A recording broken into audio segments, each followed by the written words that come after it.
Hello mga beshi ko! Meron palang tindahan dito ng ice cream sa may Gadong.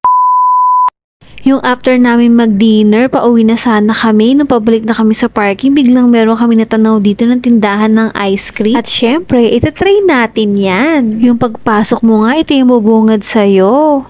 O diba, ang colorful at ang aliwalas, ang cute ng mga design. Ang ganda nga mag-picture-picture dito, tsaka tumambay. Sabayan mo pa maglaro ng ML at kumain ng ice cream. Alam nyo naman kaming tatlo kung saan may bago at kakaiba, itatry namin lagi. Ito nga pala yung mga ice cream na pagpipilian, ang daming flavor. Sa dami nga't di ko nga alam kung ano yung pipiliin ko. Ito nga pala yung menu nila, medyo mahal nga lang. Kaya for sure, hindi kami madalas dito. Ngayon lang muna para matry lang at ma-experience din. Hanggang dito nga, marami pang flavor na pagpipilian. Nakakahilo tuloy kung ano pipiliin ko. After na nga na mamili ng flavor, andun na si Jowa para magbayad. Syempre, alam nyo na, manager ang tagabayad. Pinapanood ko pa nga habang nire-ready yung order namin. Ito nga pala yung mga in-order namin.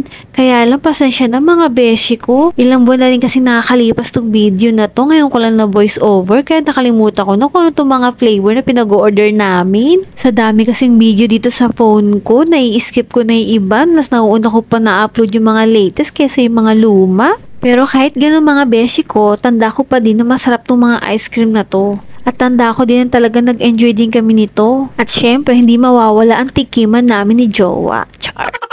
Yung ginawa kasi namin dyan, hindi kasi magkakapareho yung flavor na in-order namin. At least, mas madaming flavor yung matitikman namin. Meron nga isang flavor na pinili si Mother na nasarapan kami. Kahit nga si Jowa nasarapan eh. Pero ayun lang, hindi ko matandaan kung anong flavor. Pasensya na mga beshi ko. Tingnan nyo nga yung mukha dito ni Jowa. O, dito pala malalaman mo na sarap siya sa kanyang in-order.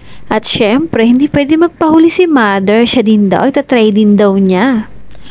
O, diba? Reaction pala ng mukha niya ay talaga magpatalo kay Jowa. Ay, nangiwi na siya.